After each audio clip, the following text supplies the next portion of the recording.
My name is Luis Garrido. I was born in Portugal, and somehow or another, from very young age, I had a dream, and the dream was to meet Christ, or to meet the Holy Spirit. This was the greatest dream in my life.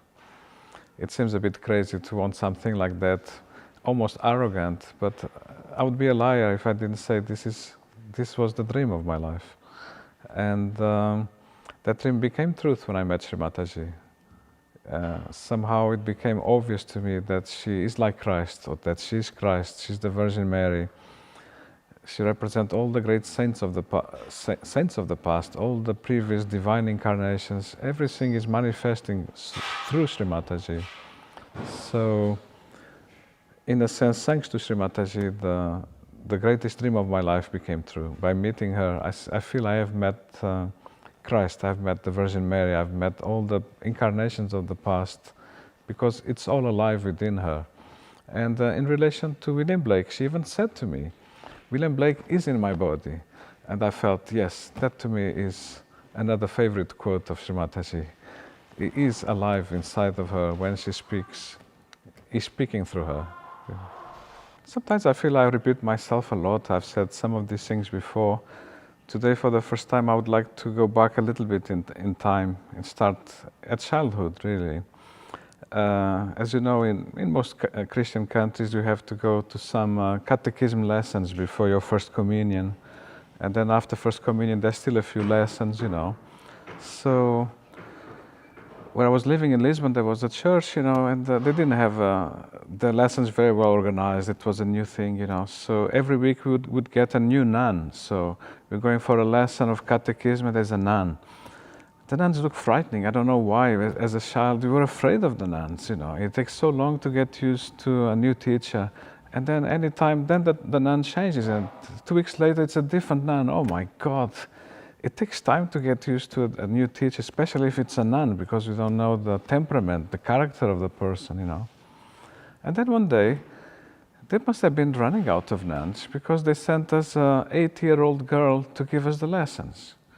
This is something extraordinary. These lessons have to be given by someone who really is an expert in religion. Now we have an 8-year-old girl giving us lessons about Christ.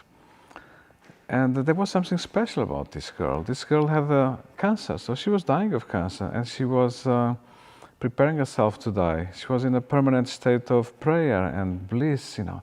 She just gave out tremendous joy. We felt for the first time in my life, you know, I have the privilege of meeting a saint, a person who is in a great mystical connection. Now, we didn't have the vocabulary to explain those things in those days, but we knew how lucky we are that we are being taught, you know, religion and Christ, the love of the Virgin Mary, and the love of the saints in general, because she was very good at explaining the lives of the saints as well. And it's an 8-year-old person, and she knows the lessons by heart. She's giving the lesson in a state of ecstasies and bliss, and she just talks with eyes closed, and it was paradise, you know. This is how I felt in love with meeting saints, meeting great realized souls, and talking in praise of God. Talking in praise of God can be also sometimes talking in praise of someone, a great person, you know, a great divine personality. This to me was a great inspiration, stay with me for the rest of my life. So later I joined Sahaj Yoga, and already in those days this little girl was talking a lot about the little shepherds, because in Portugal there was a great miracle. There was an apparition of the Virgin Mary, and the little shepherds were there with their sheep, and they saw the Virgin, they told the stories of that. So this is where the love for meeting divine personalities came, or meeting saintly people. And before Sahaj Yoga, I was very lucky to meet somehow through his books, through his art, I came across William Blake. This was 2 years before Sahaj. And I think this had been inside of me, this desire. I felt I was meeting again one of those great saints of the past, just from looking at his paintings. You could see his biblical illustrations were extraordinary. So that love awoke again, it was awakened again in me. And luckily, then I met Shri Mataji, and then there came there was an opportunity somehow to say something in praise of William Blake, to the extent that William Blake is actually a prophet of Sahaj Yoga. Shri Mataji explains that in her lectures, and I was very lucky. She asked me to write about Sahaj Yoga, but then later she narrowed the subject down and asked me to write about William Blake. So I felt at last this dream that has been with me from such young age, of saying something about people who are saintly, it becomes an inspiration really for me to immerse myself in this subject. So I thank Shri Mataji for making this dream come true, to be able to write something in praise of a great saintly person like William Blake. At the same time, it's also in praise of Shri Mataji, because William Blake really is a prophet of Sahaj Yoga. To me, that's the essence of Mother's teachings about William Blake. So how this exhibition came about is one day we were at Shri Mataji's house in Brompton Square, and she had the book with the paintings of William Blake, and she started going through those paintings and showing them to us. Every time she showed us the painting of William Blake, we felt like a bath of vibrations coming onto us, because Mother was looking at the painting, she was going into meditation with that painting, then she would show it to us. The moment she showed the painting to us, it was like waves of vibrations and bliss. All of us said automatically, wow, wow, wow. We just couldn't believe what an experience it is. So this is how we were enjoying paintings of William Blake without understanding the meaning of it, just enjoying the vibrations. But then Shri Mataji decided to explain the meaning of those paintings. And she said so many things, which unfortunately I can't remember, because that's many years ago. And it was an overload of information. Mother was able to explain each and every painting. But perhaps the only thing I was able to retain in my memory is that she explained to us very carefully the Sahaj motifs. There are some recurrent Sahaj motifs within the paintings of William Blake. And she gave many examples of that. Of course, the most important one is this subject matter of the Virgin Mary and the baby, the Madonna and child. William Blake is very strong on that. Shri Mataji had tremendous admiration for those paintings because they were very enlightening. Mother was very, very pleased with the way he paints Christ. For Mother, that was something extraordinary. Blake's vision of Christ in his paintings, that is what Mother really liked. She also pointed out to us the big auras around Christ, because Blake tends to do that. And this is another recurrent motif in William Blake's paintings, that he gives the halos, the big auras for Christ, especially massive ones, the light of the Spirit coming. God knows from where. He becomes the spiritual sun, So all that is in Blake's paintings, and Mother was highlighting that subject matter as a recurrent motif. Mother also explained many times how often William Blake shows the people putting the hand above the Sastrara. That was another recurrent motif with the Sahaj meaning, obvious Sahaj meaning. In some paintings, Mother could see the chakras very clearly. The paintings of Blake are about the deities. At the paintings of Blake, you see angels above the Sastrara. At the times, a star above the Sastrara. Blake would find any excuse in his illustrations to bring our attention to the Sastrara. In almost all of Blake's paintings, Mother could see also the structure of the painting is like the 3 channels of evolution are there. And somehow the overall structure of the painting encourages us to go on a journey, like an ascent to the divine. And sometimes Blake uses some architectural style, like Gothic channels, arches, bandans, rainbows. In any way possible, Blake tries to raise our attention up to the Sastrara. He does that through his paintings. So this was another great motif that Shri Mataji kept showing to us in each and every painting. Every painting had 3 or 4 obvious Sahaj motifs for Mother. By the time Mother was reaching the end of the book, as a class we felt now we are experts. So we started telling Mother, oh Mother, I can see this, I can see that, I can see that. As a class, we really got the point, and this is why I was able to memorize those things after so many years, the Sahaj motifs that Mother kept explaining to us. As for the actual interpretation Mother gave of each painting, that's impossible for me to remember, or which paintings Mother showed us in that book, the name of the book, so much was gone. Mother's knowledge is infinite, I think if we are able to remember 5%, we are very lucky, you know.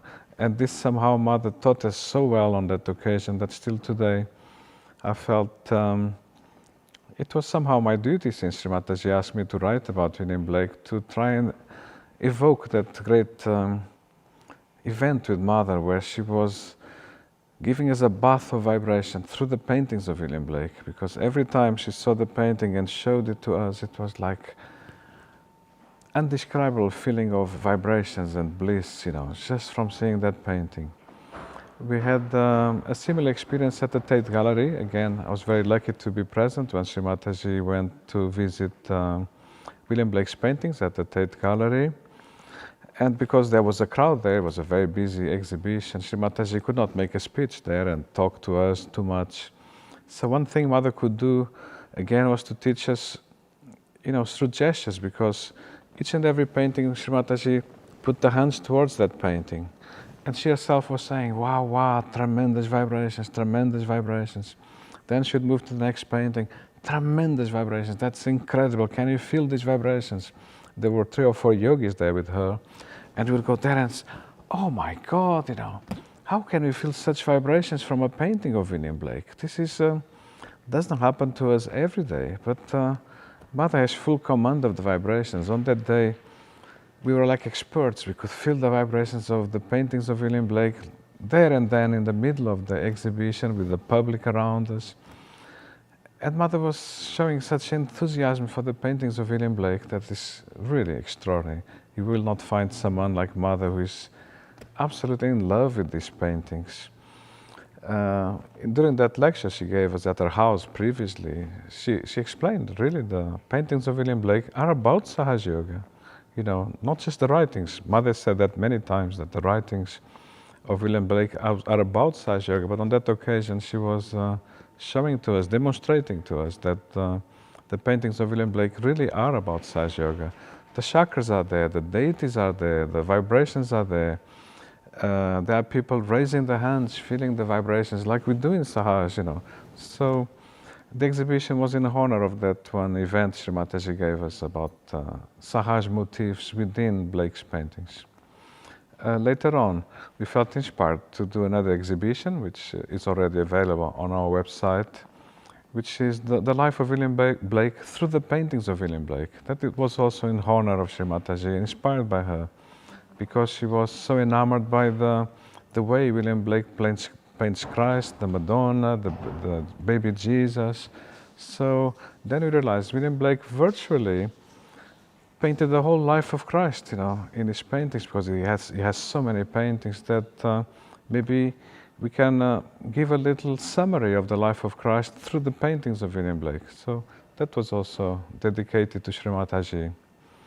The aim of the exhibition is to show those Sahaj motifs that are very abundant in William Blake. In some cases, we are very lucky that Shri Mataji gave an explanation of a few paintings of William Blake. So, to me, she gave many explanations, but I forgot those explanations. But some Sahaj yogis are able to remember Shri Mataji's interpretation of some paintings, at least, you know. And to us, that's a great lesson to see how much Shri Mataji can see in one single painting. So we have some examples there. Then I felt we also have to put this knowledge to practice. So I tried on one occasion to do my own personal interpretation of a certain painting of Blake alongside the explanations of Shri Mataji for another painting. Let's see if it works, if what we have learned from Mother, if we can apply to another painting which is analogous. You know, there's quite a lot in common with another painting Mother explained very well. So let's put it to the test, let's see if it works, you know. So we are all free to come up with our own interpretation also, because we all have our own vision. And we don't need to believe that Blake is a prophet of Sahaj Yoga. This is something we can see with our own eyes, even without too much explanation. To give an example, Shri Mataji says very often in her talks that William Blake prophesied that men of God would become prophets with powers to make others prophets. And I have heard Mother say this many a times, although she uses different words from time to time. but the essence of her teaching on that point is something she repeats very often. And I didn't know where to find the place in Blake's writings where this was written by Blake. And I felt maybe a bit rude of me to ask a direct question like this to Shri Mataji. What exactly is there? Can you show me, like a Bible person asking to see the actual quote, chapter and verse, Because in case, Mother is giving a summary of what Blake explained, and the actual quote is not there in the writing. So it's not my job to put Mother to the test. So I abstained from asking the question, but the question was burning inside of me. And Shri Mataji, somehow she knows these things, And she said, Louis, don't forget you are living with someone who is a great expert in William Blake. And I was living at Shelsham Road, and there was there another Saj Yogi, very senior in terms of knowledge of William Blake, who had been studying it very thoroughly. And so when I arrived home, I asked him, where exactly is it written, that William Blake said that men of God would become prophets with powers to make other prophets, And he put me on the right direction straight away. So it became possible to find. So it's actually so very easy to find. Anyone can find this actual quote of William Blake, because the most famous thing William Blake wrote is that hymn called Jerusalem. We all sing, and in those feet in ancient time, walk upon England. And if you read the whole poem, then at the end Blake wrote, would to God that all the Lord's people were prophets, And having said that, having written that, William Blake then writes Numbers, which means the biblical book of Numbers. There's a book in the Bible called Numbers. Then he puts 11 with CH, means chapter 11. And then he puts the verse 29. So now we have to go and see, chapter 11 of the book of Numbers and verse 29. And what do we see? We see a session of collective self-realization, what Mother calls en masse realization, in the Old Testament. This is extraordinary. So when you look at it, this is a quote of Moses. Moses is the one who said to his disciple Joshua, would to God that all the Lord's peoples were prophets, And how did this happen? Why would Moses come up with something like this, which is such a tremendous desire, that we all should become the Spirit somehow. So Moses was going in the desert. He was conducting people out of Egypt. That took a long time to reach the destination, the promised land. But throughout that long, arduous journey through the desert, suddenly the people were rebelling against Moses, And Moses was used to it. People will always moan and groan, complain, but then they start crying and weeping and moaning and groaning and asking for better food, and they wanted meat to eat. And seeing them crying and weeping and moaning and groaning, he felt, I can't take it anymore, Just cannot take it. So he retreated himself a little bit towards God, talked to God, and he said to God, I cannot take it anymore. These are not my children, these are your children, Am I like a nursing father that I should carry your children on my lap? Should I give them milk too? How can I do this? And God responds. This is all written in chapter 11. So God responds, according to the chapter 11 of the book of Numbers, that is my arm not long enough? Meaning, don't I ever give you the things you ask for? So what do you want? Oh, if only I had at least one more prophet to help me, One more prophet. I want to give you one more prophet. I will not give you 2 more prophets. I will not give you 3 more prophets. I will not give you 7 more prophets. I will give you 70 extra prophets. Is that enough? That's it. So take them to the tent of the tabernacle. Tell them we'll meet them on an appointed day. They should prepare themselves. And then you can take the Spirit which is in you and you place it upon them. And then they shall prophesy, meaning they become prophets like you. So now you have lots of prophets, And that's exactly what happened. This is described in the Bible. So they all got self-realization, or they all became prophets at the same time. And except for two people who didn't turn up, because Moses drew up a list of 70 people that he thought were the most suitable for the task. And two of them, they just didn't turn up. They were busy. They were buying and selling stuff there in the middle of the desert. You know, this is their trade. They were late. They didn't turn up. But they started to prophesy as well, because they had been chosen. So somehow, even though they were not present on the tent on that day at that time, they also got it. They started to prophesy. And Joshua, who was Moses' best disciple, he came to Moses and said, "My Lord, Moses, please stop them. We must stop those two, because they never turned up, and now they started to prophesy." And Moses replies to Joshua, "So, are you jealous on my behalf or what? On the contrary, would to God that all the Lord's people were prophets." So that's how this came about. So Moses is that type of prophet with powers to make others prophets, as he demonstrated on that occasion.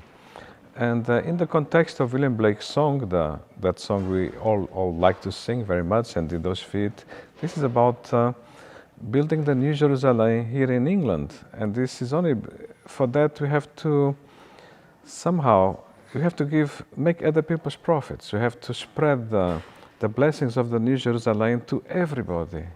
It's not just for a few chosen ones, it's for whomsoever wants it.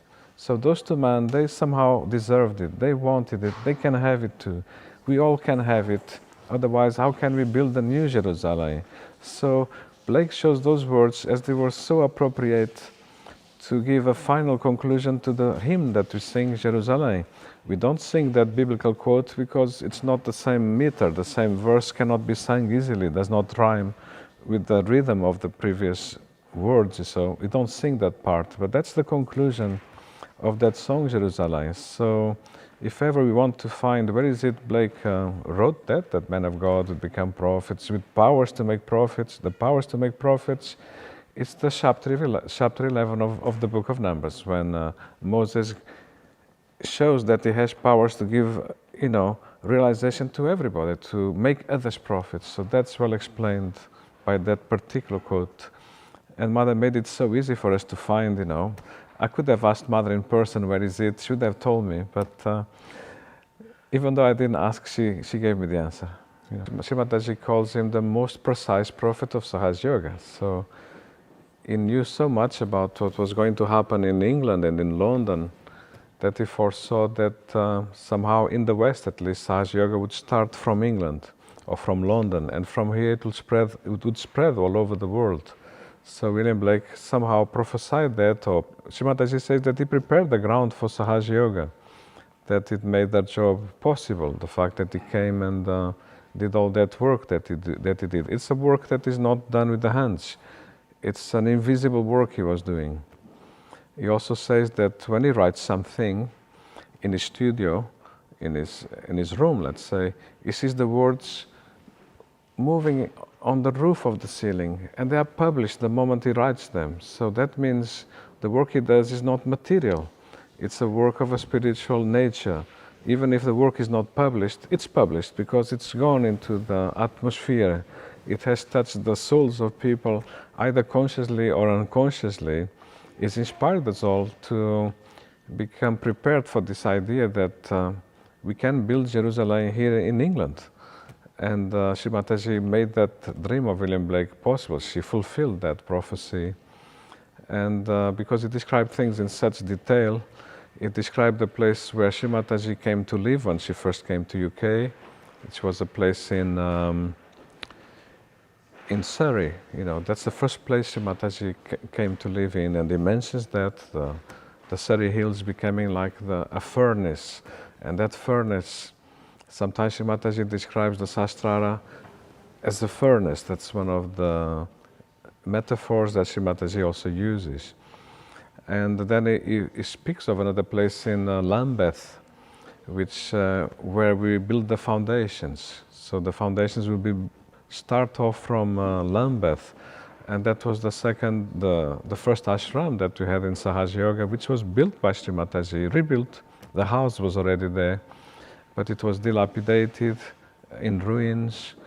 And William Blake in his prophecy describes all that.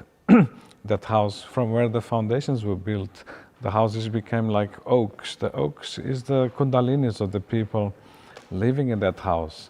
After Shri Mataji works on people, somehow the tree of life within us starts to manifest, starts to become strong and vital, with vitality.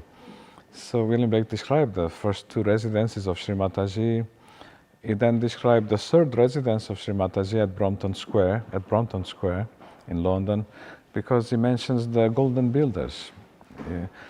And as it happened, Shri Mataji had decided to do a lot of gilding in her house. You know, it's a kind of very ancient Indian style that she was reviving there in her house with gilding. And so the Saj Yogis came, and William Blake called them the golden builders. And this tallies with the work of Shri Mataji, because he says that what the people are doing there is the opposite of Golgotha and Calvary. This is a building becoming a building of pity and compassion. So it's the opposite of Calvary and Golgotha, the place where Christ was crucified and mistreated. This is the opposite. This is creating a building of pity and compassion. And then Blake explains the floors, they are humility. The ceilings are devotion. The earth is thanksgiving. So Blake's vision, he doesn't see a physical building, he sees all these enlightened qualities of the spirit in everything. And Shri Mataji was not just having a house renovated or decorated. In essence, she was working on the kundalinis of the people who were going there to visit her. So the work of Shri Mataji was of a very spiritual nature. So although people went there and did a bit of gilding, even I did a little bit of gilding of the cornice work and some pieces of carvings there.